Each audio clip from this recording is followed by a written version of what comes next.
Hi hello friends, இதுதான் எங்கள் குலதெய்வ கோயில். ஃபைனலி 8 வருட தவங்க.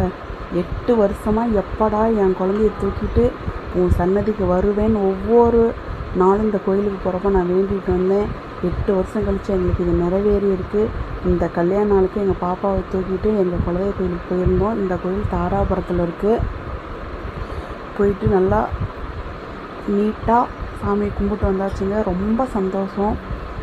ரொம்ப சொல்லவே முடியாது.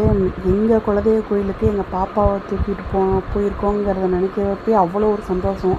ஏன்னா 8 வருஷமாக இந்த கோயிலுக்கு நான் வெறும் கையோடு போயிட்டு வந்திருக்கேன். இந்த வருஷம் எங்கள் பாப்பாவோட கோயிலுக்கு போயிருக்கிறோம். பாப்பா நல்லபடியாக சாமியோட ஆசீர்வாதம் என்றைக்குமே என் குழந்தைக்கு இருந்து என் குழந்தை எந்த ஒரு நோய் இல்லாமல் 100 ஆண்டு காலம் நல்லா ஆரோக்கியமாக இருப்பாள். என்றைக்குமே எங்கள் அம்மா தாய் அங்காள ஈஸ்வரர் எங்களை கைவிட மாட்டாங்க. பாப்பா என்றைக்குமே நல்லா இருப்பாள். பாப்பா அங்கே உள்ளே போனதுலேருந்து அழுகவே இல்லைங்க. காரில் வர வரைக்கும் அழுதா, ஆனால் உள்ளே போனதுக்கப்புறம் அழுகவே இல்லை. ஜாலியாக அவள் பாட்டுக்கு விளையாடுறா. எந்த ஒரு இது இல்லாமல் பாப்பாவை சாமிகிட்ட வச்சு ஆசீர்வாதம் வாங்கிட்டு வரதுக்காக எங்கள் வீட்டுக்காரர் தூக்கி அவர் பூசாரிகிட்ட கொடுக்குறாரு. போயிட்டு எவ்வளோ மணி நேரம் சாமிகிட்ட வச்சுருந்தாருங்க அவர். நாங்கள் அவ்வளோ தூரம் நான் போடலை, சும்மா லிமிட்டாக மட்டும் எடுத்துட்டேன். கிட்டத்தட்ட ஒரு 10 நிமிஷம் உள்ளேயே அவர் நின்னார். பாப்பாவை அங்கேயே வச்சுக்கிட்டு பாப்பாவை திரும்பி பார்க்க சொன்னார். சாமியை தொட்டு கும்பிடுனாரு. அவர் 3 மாத குழந்தை தானே, அந்த பக்கம் திரும்பி பார்த்தா கையை கொண்டு போனால் அவளுக்கு ஃபுல்லாக கொண்டு போக தெரியல. அதுக்கப்புறம் அவர் கூட்டிகிட்டு வந்துட்டார் பாப்பாவை.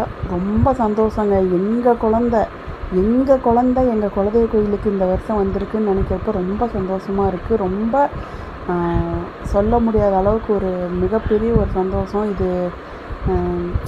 என் கூட இருக்கவங்களுக்கே தெரியும். ஏன்னா நான் எவ்வளோ வலி வேதனை அனுபவிச்சிருக்கேன்னு தெரியும். என் கூட இருக்கவங்களுக்கு தெரியும். நான் இத்தனை வருஷமாக குழந்த இல்லாமல் இந்த வருஷம் குழந்தையோடு இருக்கிறது எனக்கு எவ்வளோ என்னோடய கல்யாண நாள்லேயும் இந்த கல்யாண நாள் தாங்க பெஸ்ட்டு. நான் அப்படி சொல்லுவேன். இந்த வருஷம் கல்யாணம் எனக்கு மிகப்பெரிய ஒரு பெஸ்ட்டு. என்றைக்கும் மறக்க மாட்டேங்க. நான் எங்கள் கோயிலுக்குள்ளாரையே இருக்கிற மற்ற சாமிகிட்டெல்லாம் எங்கள் வீட்டுக்காரர் போய் வச்சு பாப்பாவை ஆசீர்வாதம் வாங்கிட்டு வராரு. இது விநாயகர் சாமி. விநாயகர்ட்டி வச்சு ஆசீர்வாதம் வாங்கிட்டு வராரு. என் லைஃப்பில் இந்த பாக்கியெல்லாம் கிடைக்குமா நான் நினச்சிட்டு இருந்தேங்க.